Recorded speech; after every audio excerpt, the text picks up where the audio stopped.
اعوذ باللہ من الشیطان الرجیم بسم اللہ الرحمن الرحیم۔ اور ان کو ابراہیم کے مہمانوں کا حال سنا دیں جب وہ ان کے پاس آئے، پھر انہوں نے سلام کہا۔ اس نے کہا کہ بے شک ہمیں تو تم سے ڈر لگتا ہے۔ انہوں نے کہا ڈرو مت، بے شک ہم تمہیں ایک صاحب علم فرزند کی بشارت دے رہے ہیں۔ اس نے کہا کیا اس بڑھاپے میں مجھے بیٹے کی خوشخبری دے رہے ہو؟ پھر کیسی خوشخبری دے رہے ہو؟ انہوں نے کہا کہ ہم آپ کو بالکل سچی خوشخبری سناتے ہیں، پھر آپ مایوس لوگوں میں سے نہ ہونا۔ اس نے کہا کہ اپنے رب تعالیٰ کی رحمت سے نا امید تو صرف گمراہ لوگ ہی ہوتے ہیں۔ ابراہیم علیہ السلام نے پوچھا کہ اے اللہ کے بھیجے ہوئے فرشتوں، تمہارا کیا کام ہے؟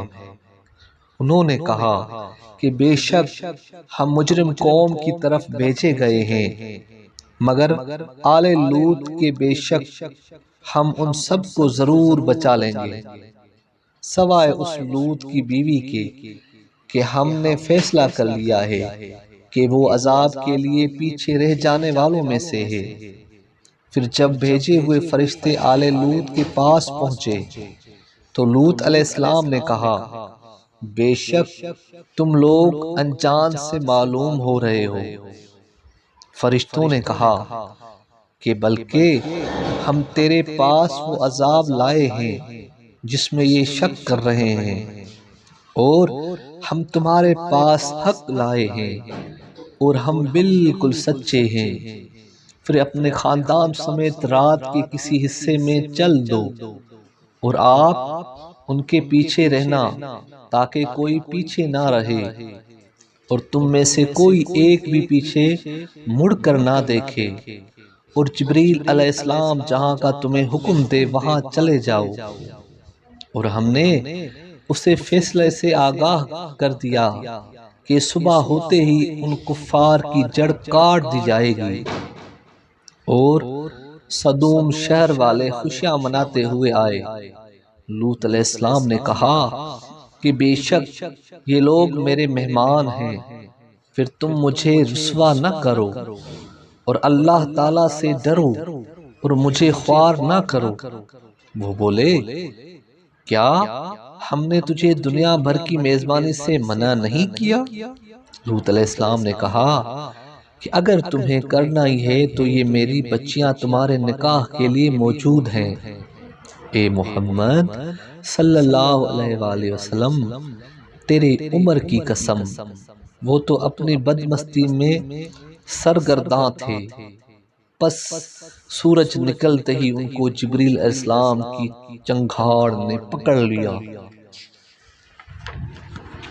پھر ہم نے اس شہر کے اوپر تلے کر دیا، اور ان لوگوں پر کنکر اور مٹی سے مرکب پتھر برسائے۔ بے شک اس میں اہل بصیرت کے لیے نشانیاں ہیں۔ اور بے شک قوم لوط کا شہر عام گزرگاہ پر ہے، جہاں سے اہل مکہ شام جاتے وقت گزرتے ہیں۔ بے شک اس میں ایمانداروں کے لیے بڑی نشانی ہے۔ اور بے شک جنگلات میں رہنے والی قوم شعیب والے بڑے ظالم تھے، پھر ہم نے ان سے انتقام لیا۔ یہ دونوں شہر کھلے عام راستے پر ہیں۔ اور بے شک حجر والوں یعنی قوم صالح نے بھی تمام رسولوں کو جھٹلایا، اور ہم نے ان کو اپنی نشانیاں دی، پھر وہ ان نشانیوں سے روگردانی کرتے رہے۔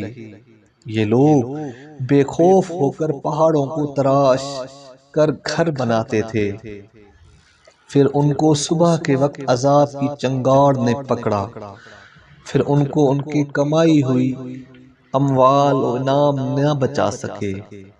اور ہم نے آسمانوں اور زمین کو اور ان کے درمیان کی سب چیزوں کو حق کے ساتھ ہی پیدا کیا ہے، اور بے شک قیامت ضرور آنے والی ہے۔ پھر آپ صلی اللہ علیہ وسلم کفار سے حسن و خوبی کے ساتھ درگزر کریں۔ بے شک آپ کا رب ہی زبردست خالق اور علم والا ہے۔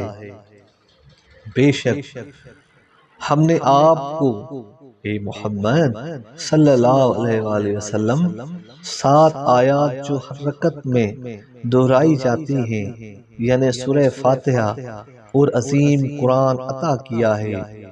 اے سید الرسل، ہرگز اپنی نظریں اٹھا کر دنیاوی مال و زینت کو نہ دیکھیں جن سے ہم نے مختلف لوگوں کو بہرہ مند کیا ہے، اور اگر ایمان نہ لائیں تو ان پر نہ غم کریں اور مومنوں کے لیے اپنے بازو جھکائے رکھیں، اور فرما دیجئے کہ میں تو روشن ڈرانے والا ہوں، جیسا کہ ہم نے تقسیم کرنے والوں پر اتارا جنہوں نے قرآن کو ٹکڑے ٹکڑے کر کے مختلف چیزوں کی طرف ان کی نسبت کر دی۔